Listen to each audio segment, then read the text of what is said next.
Assalamualaikum warahmatullahi wabarakatuh. Pemirsa channel TV yang budiman, hari ini kita bahas satu topik yang hangat di media massa nasional. Seputar perekonomian Indonesia, kita bahas dalam pandangan Islam. Masih tentang bridge. Untung rugi Indonesia gabung bridge. Telah hadir bersama kita pakar ekonomi Islam, spesialis dakwah ekonomi, Bung Yuwana Triutomo. Kita sapa dulu. Bung Yuwana, Assalamualaikum. Waalaikumsalam, Bung Salman. Bagaimana kabar Anda? Alhamdulillah, Bung Salman. Sehat. Harus sehat, Bung Salman. Alhamdulillah, harus sehat, Bung. Semoga Ya, selalu sehat. amin, amin, amin. Baik, Bung Yuwana, ini ada berita menarik tentang untung rugi Indonesia gabung bridge. Bagaimana tanggapan Anda, Bung?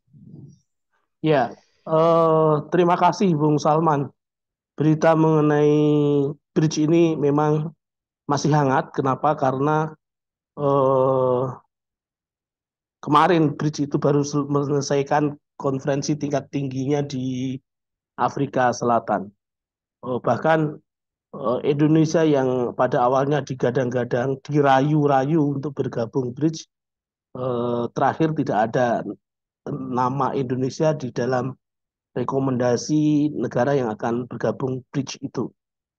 Yaitu 6 negara itu Arab Saudi, Argentina, Mesir, Ethiopia, eh, Iran menjadi anggota baru mulai 1 Januari 2024 mendatang.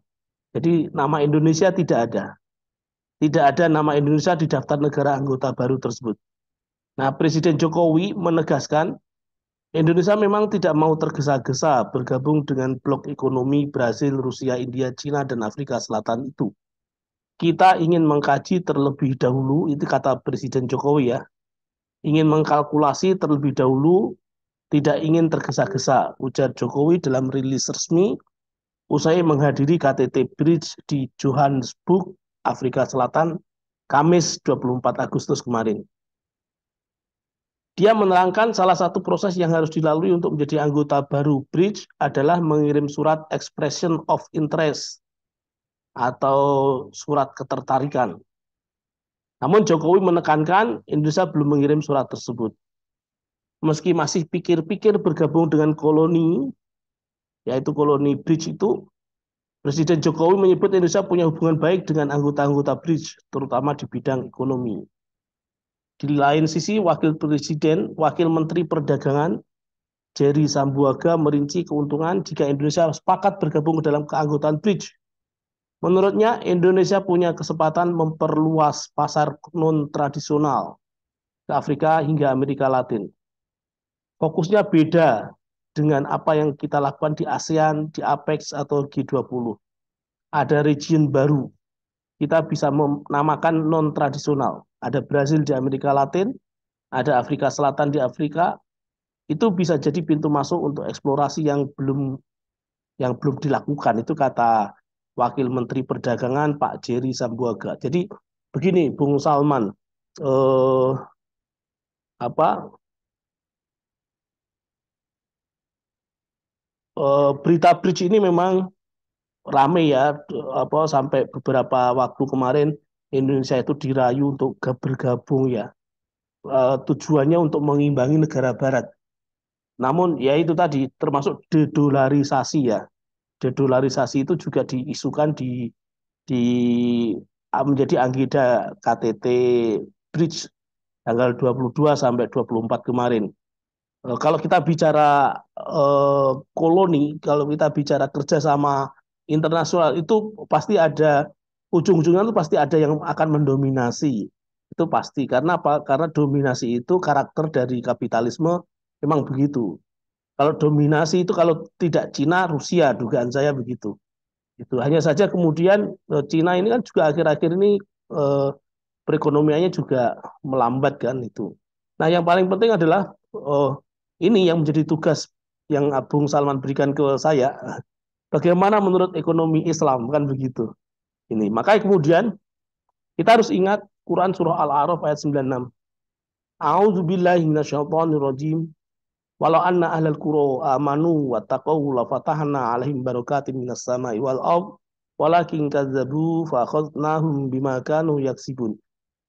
Modalnya sederhana, Bung Salman. Modalnya sederhana, pemirsa channel TV yang budiman. Yaitu hanya kita itu diminta untuk iman dan bertakwa saja.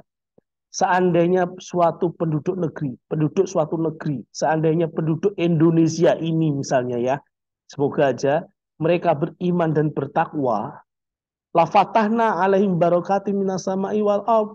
Maka Allah akan memberikan keberkahan dari langit dan dari bumi.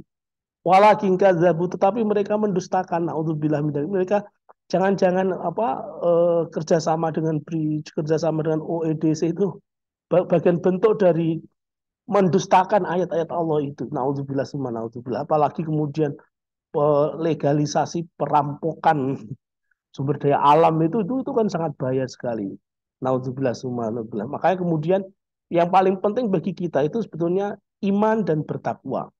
Itu memang kita maju itu sebuah keniscayaan ya. Kita sepakat Indonesia memang harus maju, harus bisa menjadi negara yang tidak jalan di tempat. Tapi apakah jalannya itu dengan cara kapitalisme, dengan gabung BRICS atau OECD? Kalau seperti itu ya tetap saja jalan di tempat, artinya dia akan jatuh terperosok ke lubang yang sama.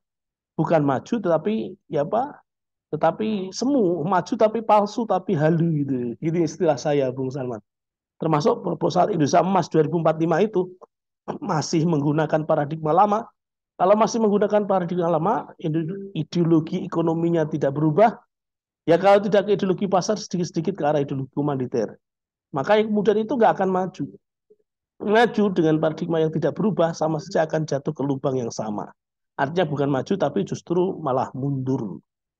Itu. Bagaimana Indonesia itu kalau ingin maju, maka dia harus berani merombak paradigma perekonomiannya eh, dalam konteks pengelolaan sumber daya alam dari hulu maupun hilir harus dikembalikan kepada apa bumi dan air dan kekayaan alam yang terkandung di dalamnya dikuasai oleh negara dan dipergunakan untuk sebesar-besar kemakmuran rakyat.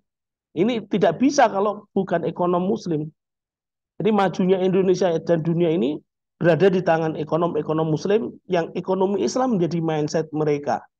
Bukan lari ke barat dengan OEDC misalnya, OECD atau BRICS ini, atau lari ke timur dengan apa Cina misalnya. Bukan, tapi larilah kembalilah kepada Allah Subhanahu wa taala. Fafirru ilallah itu. Wallahu alam bisawab. Itu Bung Salman yang bisa saya tanggapi terkait untung rugi Indonesia bergabung dengan BRICS. Yang pasti sekarang belum bergabung ya, tapi menurut saya nggak usah lah gabung karena kita yang paling penting bagaimana memperbaiki pondasi ekonomi kita dengan memperbaiki paradigma kembali kepada Islam. Orang kita itu merdeka atas berkat rahmat Allah Subhanahu wa taala kan. Kenapa harus kemudian pilih-pilih yang lain? Tetaplah tadi sebagaimana Al-A'raf yang saya sampaikan tadi yang disebutkan di atas tadi apa beriman dan bertakwa. Bekalnya cuma itu, beriman dan bertakwa. Wallahu alam bisawab. Terima kasih Bung Salman. Assalamualaikum warahmatullahi wabarakatuh. Waalaikumsalam warahmatullahi wabarakatuh. Alhamdulillah. Terima kasih Bung Yuwana atas tanggapannya. Sama-sama. Semoga tetap semangat mendakwakan ekonomi Islam selamanya. Amin. Siap. Amin. Siap. Amin. Amin. Demikian pemirsa channel TV yang budiman, pemaparan pakar ekonomi Islam menanggapi berita tentang untung rugi Indonesia gabung BRICS. Semoga barokah. Sampai Amin. jumpa lagi. Terima kasih. Assalamualaikum warahmatullahi wabarakatuh. Wah.